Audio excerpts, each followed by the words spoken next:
I sat in the driver's seat of my car outside that high-end private chalet on the edge of Grand Traverse Bay. In Traverse City, the late afternoon light cutting across the water in sharp gold lines. My hands were shaking so badly I had to grip the steering wheel just to keep them still. On the other end of the phone, my best friend's voice had gone cold and flat, in that way it always did when she decided someone had crossed an invisible line only she could see. Evelyn, you're being completely unreasonable again. We already told you how this is going to work. If you can't get on board, maybe you shouldn't be part of it at all. That was the decisive last conversation, the one where everything that had been quietly rotting for months finally cracked open. I didn't scream, I didn't cry. I just said then, I guess I'm not part of it, and ended the call. The silence that followed felt louder than any argument we had ever had. If you've ever watched a friendship you thought would last forever collapse under its own lies, you know the particular kind of hollow that settles in your chest. I stayed in that car for a long time, watching the bay turn dark, trying to understand how we had arrived here. My best friend and I had known each other since our early 20s. We met at a job fair in Grand Rapids when we were both still figuring out what adult life was supposed to look like. She was sharp, funny in a biting way, and she had this knack for making you feel like you were the only person in the room who really got her.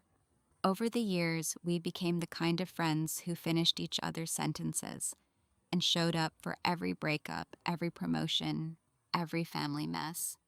When I started dating my boyfriend Julian 3 years ago, she was the first person I told. She toasted us with cheap champagne on my tiny apartment balcony and said we were going to build something real together, the three of us. At the time, it felt like the most natural thing in the world. The plan for the Traverse City property started small. My best friend had been talking for months about an inheritance that was finally coming through from her grandmother's estate. She described it in careful, almost modest language, at first enough to give us all a fresh start, enough to buy something beautiful and private where we could escape the city noise and maybe even turn it into a small rental business on the side.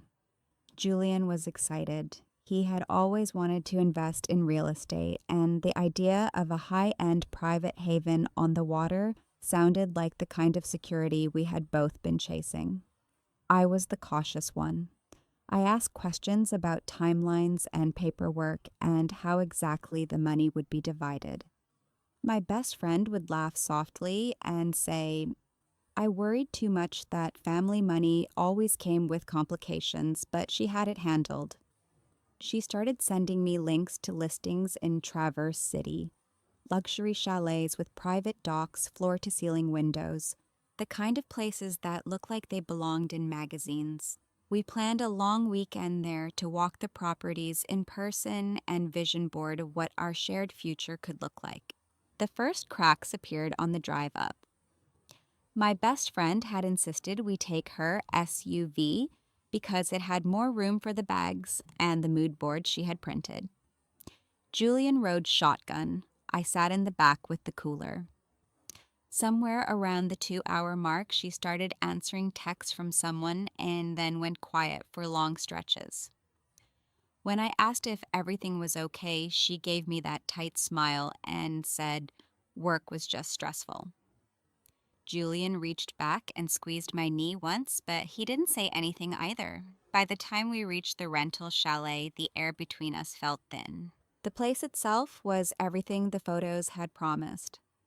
A modern cedar and glass house tucked into the trees with its own stretch of private shoreline. The kind of quiet that usually calms me down. We spent the first evening walking the dock, talking about which rooms would make the best guest suites and how we could split the seasons between the three of us. My best friend kept using we like it was already decided. She talked about the inheritance money covering the down payment and most of the renovations, with Julian and me contributing what we could on the mortgage and ongoing costs. It sounded generous on the surface. I kept waiting for the other shoe to drop. It dropped the next morning over coffee on the deck. My best friend pulled out a folder of papers she said her attorney had drawn up. She slid it across the table and said we should all sign before we got too attached to any one property. I opened it expecting standard joint ownership language. Instead, the documents listed only her name and Julian's as the primary buyers, with a small note about a consulting fee structure for me that basically reduced my stake to almost nothing after 5 years. When I asked what this was, she looked genuinely surprised, like I had missed something obvious. Evelyn, you said yourself you didn't want the full liability.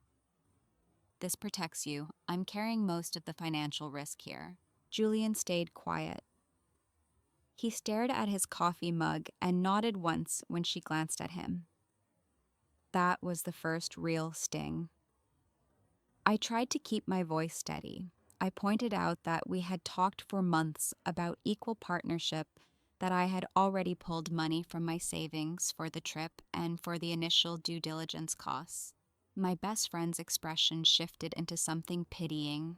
She said I was being emotional and that we could discuss it more after we saw a few more houses.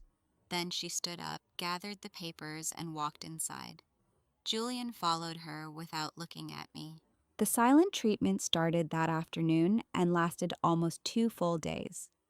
My best friend would speak to Julian in normal tones about property details and contractor estimates, but when I entered the room or tried to join the conversation, she would go quiet or answer in short, polite sentences that made me feel like a stranger.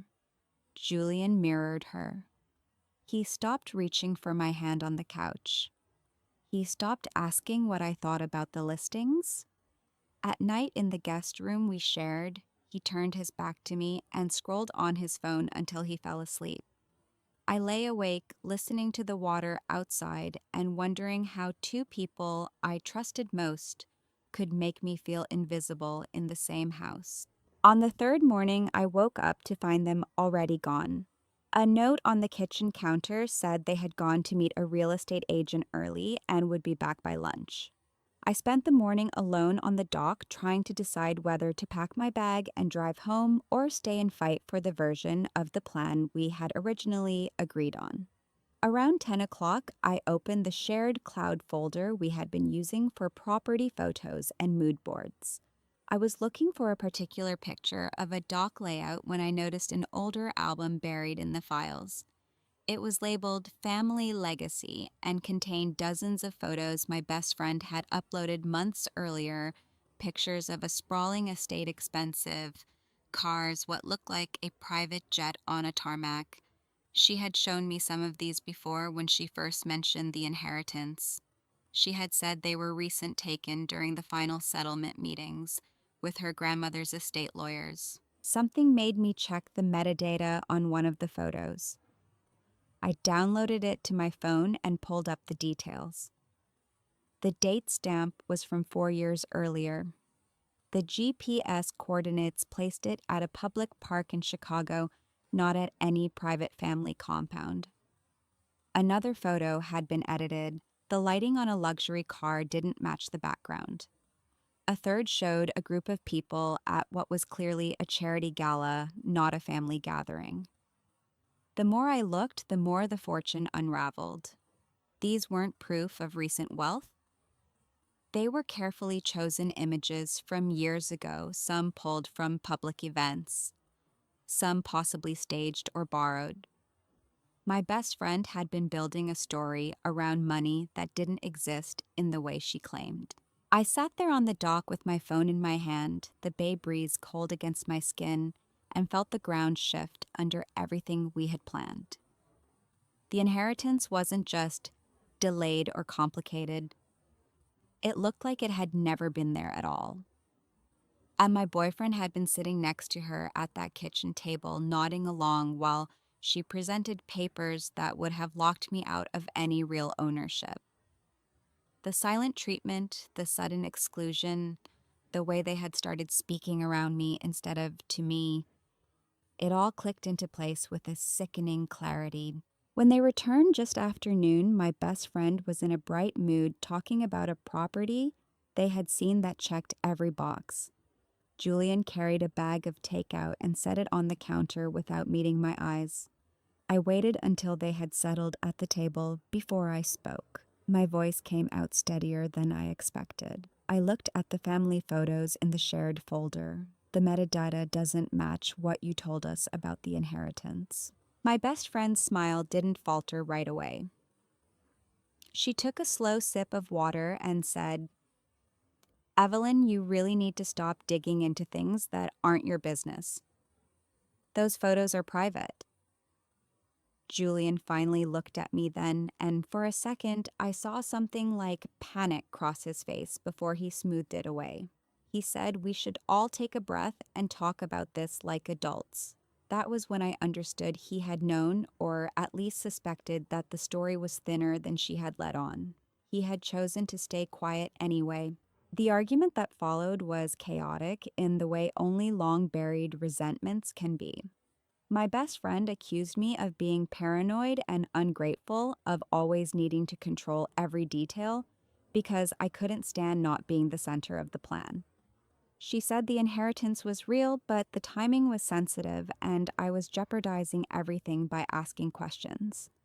When I pushed back with the metadata evidence, she dismissed it as me misreading dates and locations. Julian tried to play mediator, at first suggesting we table the ownership discussion until we were back home. But when I asked him directly whether he had seen the same documents before this trip, he went silent again. That silence felt louder than anything my best friend had shouted. By evening, the house that had felt like a shared dream had become a pressure cooker.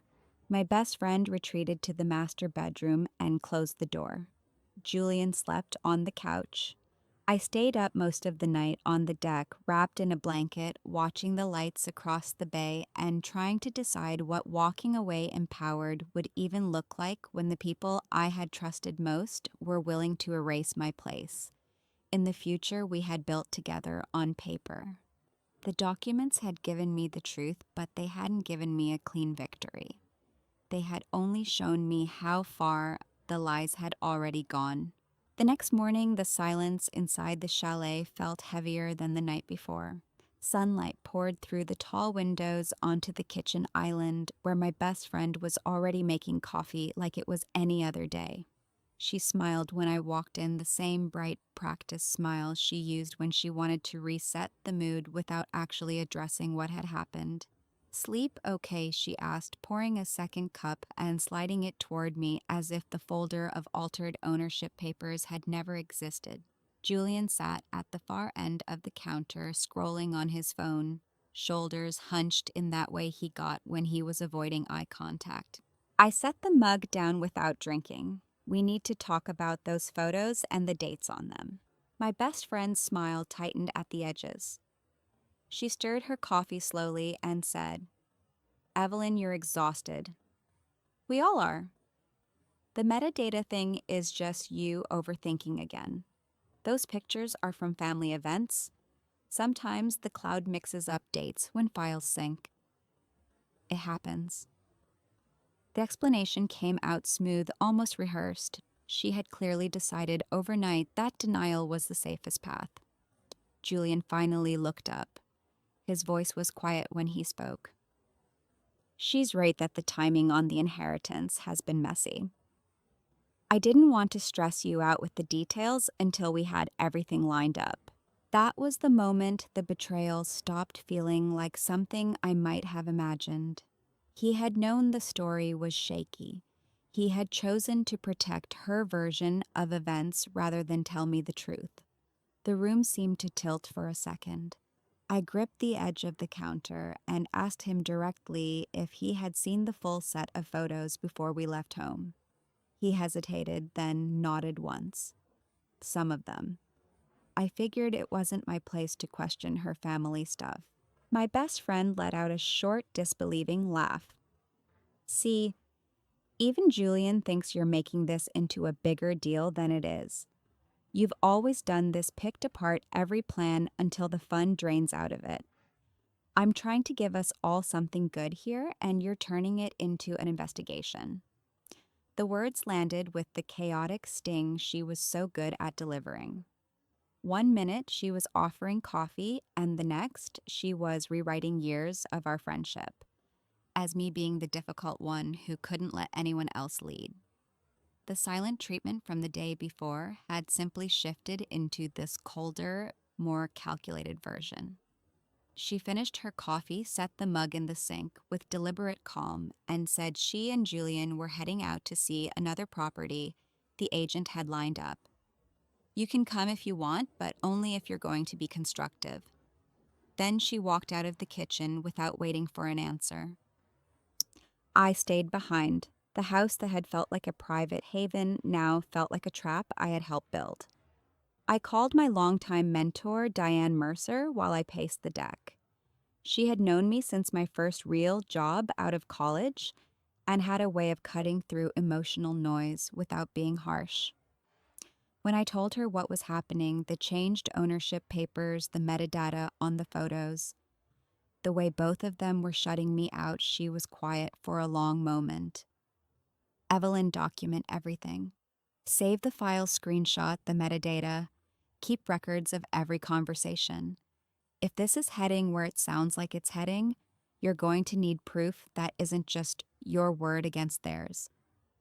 Her voice was steady, the same calm I had leaned on during other hard seasons. She didn't tell me to fight or to leave.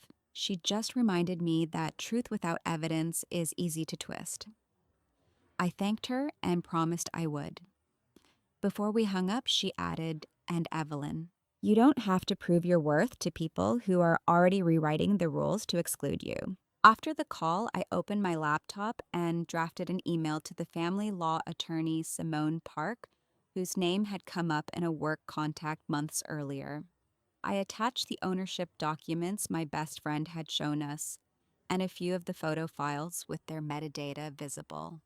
I kept the message short and factual. I was concerned about being removed from a joint investment we had discussed for months, and wanted to understand my legal position before signing anything. I hit send and felt a small, fragile sense of control return. At least someone outside this collapsing triangle would see the paper trail. By late afternoon, my best friend and Julian returned. They brought takeout containers and a new set of property brochures, spreading them across the dining table like nothing had shifted. My best friend talked animatedly about square footage and rental potential, while Julian nodded along and occasionally glanced at me to see if I was going to cause another scene. I waited until she paused for breath. I sent the documents and the photo metadata to an attorney this afternoon. The change in the room was immediate and unstable. My best friend's face flushed dark. She stood up so fast her chair scraped across the floor. "You did what without even talking to us first. That's exactly why we couldn't put your name on the paperwork, Evelyn. You turn everything into a legal battle before we've even bought anything." Her voice rose with each sentence, the earlier calm mask completely gone. Julian tried to intervene, placing a hand on her arm, but she shook it off. "No, she needs to hear this. Every time we try to move forward, you find a way to make it about you and your trust issues. I have carried this friendship for years while you second-guessed every single thing. And now you're dragging a stranger into it." The outburst felt like the chaotic undercurrent that had been building the entire trip, finally breaking the surface. She accused me of being jealous of the inheritance of never wanting her to succeed, without me controlling the terms of treating Julian like he couldn't make his own decisions. The words tumbled out faster and sharper than I could track. Julian stood there looking between us, his expression caught somewhere between discomfort and resignation. When I asked him again whether he had agreed to the version of the papers that left me with almost no stake, he finally spoke. "I thought it was temporary. She said once the deal closed, we could adjust it."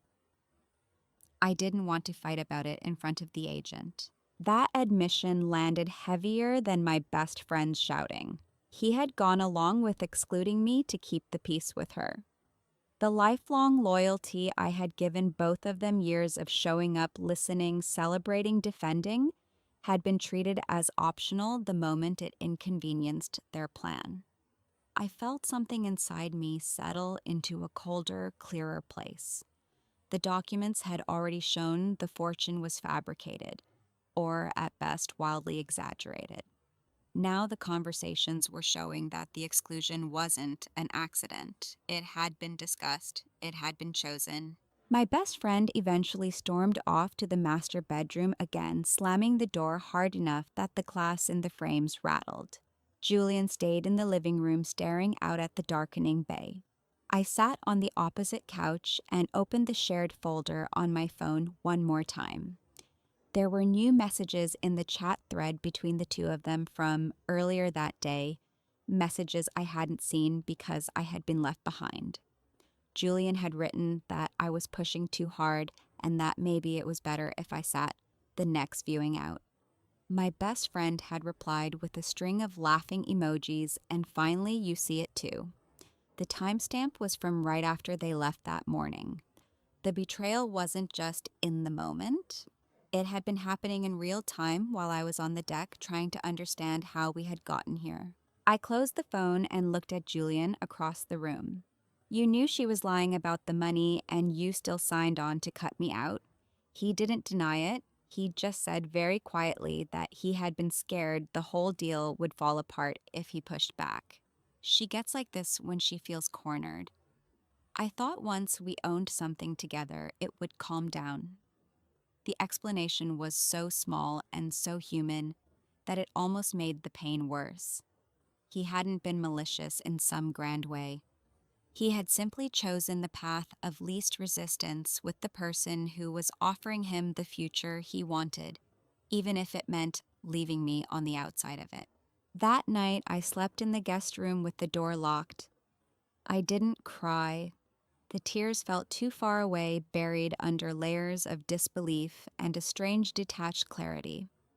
I kept thinking about Diane's advice to document everything and about the email I had already sent to Simone Park. The truth was out in the open now, but it hadn't delivered any immediate justice.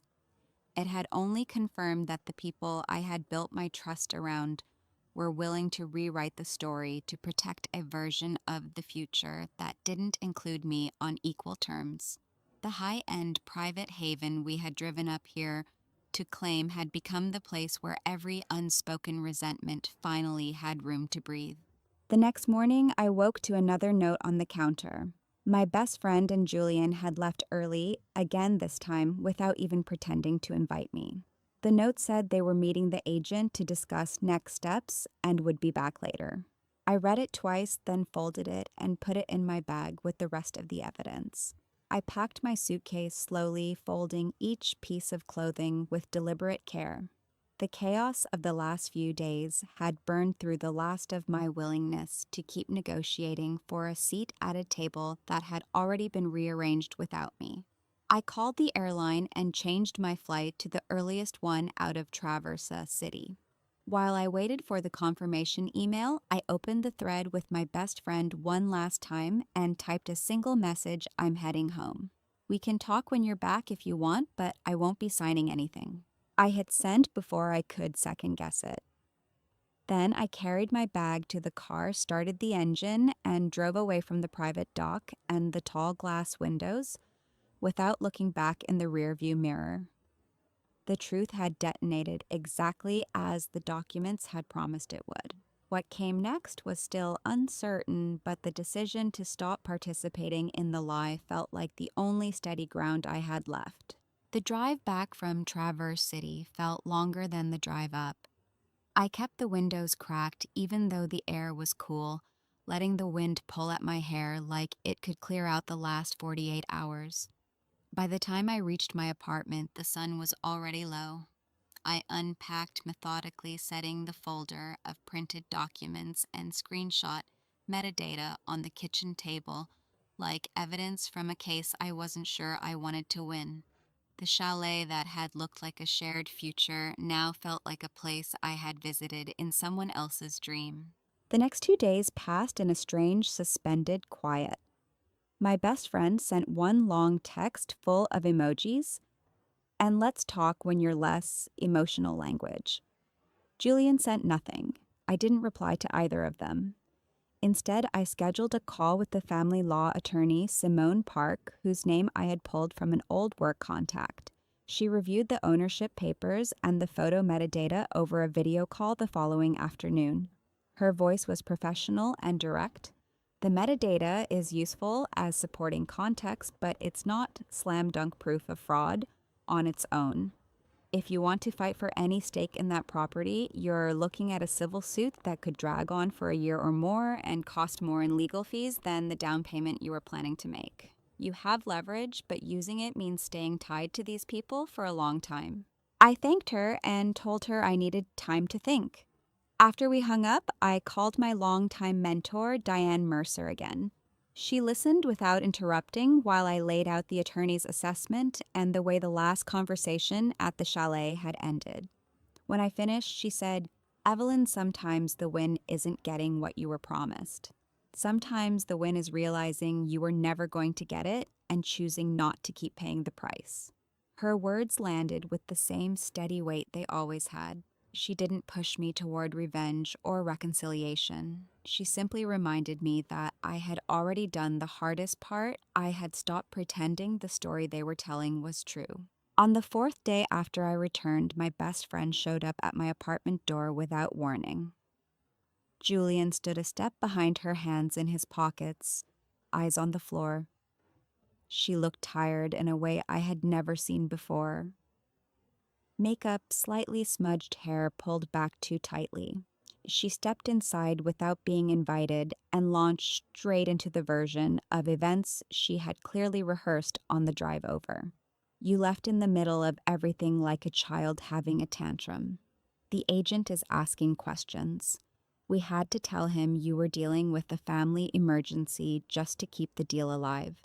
If you're going to keep threatening lawyers, you need to understand what that does to all of us." The chaotic energy from the chalet had followed her here. She paced my small living room while she talked, gesturing with sharp little movements. Every sentence twisted the narrative so that I was the one who had sabotaged the future, the one whose trust issues had forced them to protect the investment. Julian stayed near the door and didn't correct her once. When she finally paused for breath, I asked the question I had been holding since the metadata first surfaced. Why did you need to lie about the inheritance at all, if there was never going to be equal ownership? Why bring me into it in the first place? She stopped pacing. For a second, the mask slipped and something raw flickered across her face, anger mixed with something closer to fear. Then it hardened again. "Because you always have to be included in everything. You couldn't just be happy for me. You had to have your hands on every piece of it. Julian and I could have made this work cleanly if you hadn't turned it into a 3-person negotiation from day one." The words were delivered with the same cutting precision she had used at the chalet.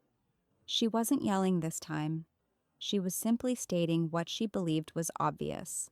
Julian finally spoke, his voice low.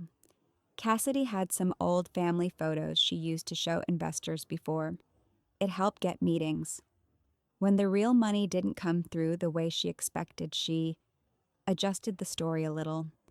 "I didn't think it would matter once we had the property under contract." He glanced at me then, and the look was almost apologetic. "Almost. I was going to tell you after we closed. I thought once it was real, you'd understand why we had to move fast." The ironic twist landed in that quiet admission. The documents and metadata hadn't just exposed a fake fortune. They had exposed that my boyfriend had actively helped maintain the illusion, choosing which old photos to include, staying silent when questions were asked, agreeing to the ownership structure that left me with almost nothing. The betrayal wasn't only my best friend rewriting the friendship. It was both of them deciding together that I was the expendable piece.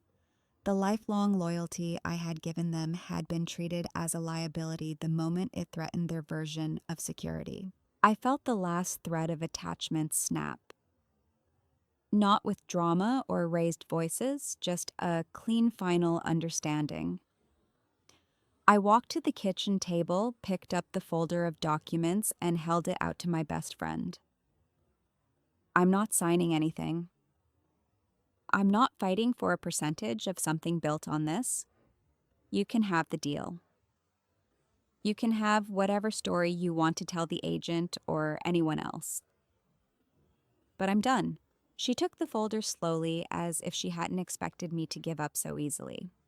For a moment, I thought she might argue, again might try one more round of gaslighting or guilt. Instead, she simply nodded once sharp and businesslike. Fine, that's probably better for everyone. Julian didn't say anything. He just followed her out the door when she left. The click of the latch behind them sounded louder than any door slam. In the weeks that followed, I blocked both their numbers. I didn't post anything online, I didn't warn mutual friends or demand apologies. I let the silence do the work. Simone Park sent a short follow-up email confirming that without further action on my part, there was no ongoing legal exposure. Diane Mercer checked in once just to say she was proud of me for choosing peace over a fight. That would have kept me chained to people who had already shown they didn't value my presence. The investment opportunity in Traverse City moved forward without me. I heard through one indirect channel that my best friend and Julian had closed on a smaller property than they originally wanted and were already arguing about renovations. The information landed without the sting I had expected. It simply confirmed what the documents had already told me: the version of the future they had protected so fiercely was never going to include me on equal footing anyway. I spent a lot of time those first weeks walking along the river near my apartment, the same way I used to walk with my best friend when we were still building dreams instead of dismantling them. The pain didn't disappear overnight. There were nights I lay awake wondering what I could have done differently, whether I had missed earlier signs that the loyalty was one-sided. But underneath the grief was a steadier feeling that grew stronger each day. I had told the truth when it mattered. I had refused to keep participating in a story that required me to erase myself.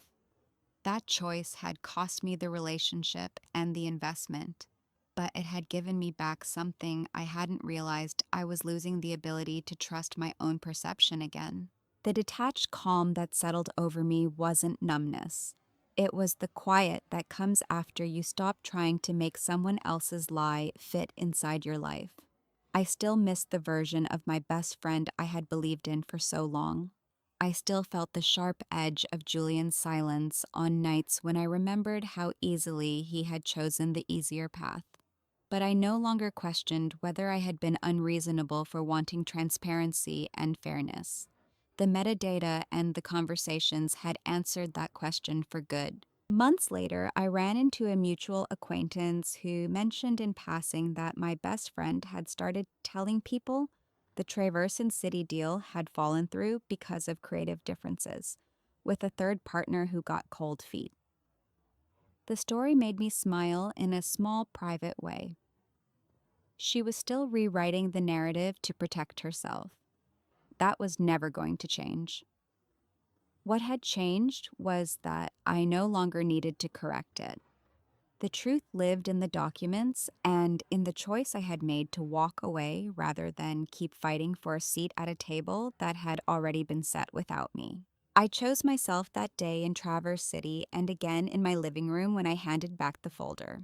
It wasn't the satisfying victory I had once imagined justice would feel like. It was quieter, lonelier at first, and ultimately more freeing than any courtroom win could have been. The lifelong loyalty I had carried for my best friend and my boyfriend had shattered, but what grew in its place was something stronger and entirely my own.